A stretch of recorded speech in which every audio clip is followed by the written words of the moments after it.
আসসালামু আলাইকুম রহমতুল্লাহ।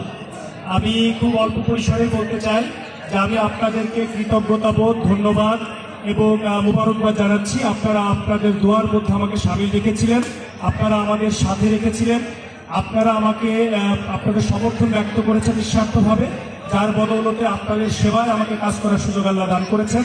আপনারা দোয়া করবেন সামনের দিনে মাদক, দুর্নীতি, সন্ত্রাসী, চাঁদাবাজি এইগুলোর বিরুদ্ধে জিরো টলারেন্স নীতিতে আমরা অবস্থান করে সকলে মিলে সামাজিক সচেতনতা এবং সামাজিক প্রতিরোধ গড়ে তুলে আমরা প্রশাসন এবং জনগণ একসাথে মিলে এই জাতীয় খারাপ কাজের বিরুদ্ধে কাজ করব ইনশাআল্লাহ।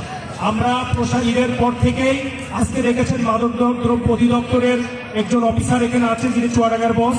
এছাড়া প্রশাসনের অন্যান্য দপ্তরে যারা আছেন তাদের সাথে আমরা কথা বলেছি। মাদকের বিরুদ্ধে এবং দুর্নীতির বিরুদ্ধে আমরা গ্রামে গ্রামে সচেতনতামূলক প্রোগ্রাম এবং প্রতিরোধ কমিটি গড়ে তুলব। তাদের মধ্য দিয়ে আমরা মনে করি এই জনগণের চোখ হচ্ছে আমাদের চোখ।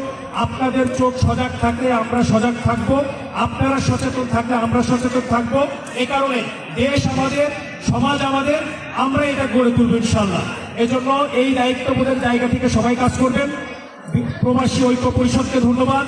এর পিছনে আমার বন্ধুবর কবির, মারুফ হাসান সহ আমাদের অনেক ছোট ভাই, তারা দিনরাত পরিশ্রম করে যাচ্ছেন। আমরা তাদেরকে আমাদের 26 সহ এই জাতীয় প্রোগ্রামে যারা অ্যারেঞ্জ করেছেন লোকালি, এদের দিনরাতের পরিশ্রম প্রচেষ্টার মধ্য দিয়ে আজকের এই প্রোগ্রাম। আমি বিশ্বাস করি আমাদের এই বন্ধুদের মধ্য দিয়ে যে প্রোগ্রাম শুরু হয়েছে, মানুষের কল্যাণ সাধিত না হওয়া পর্যন্ত এগুলো চলতে থাকবে। আমি আমার প্রবাসী বন্ধুদেরকে তাদের সুস্থতা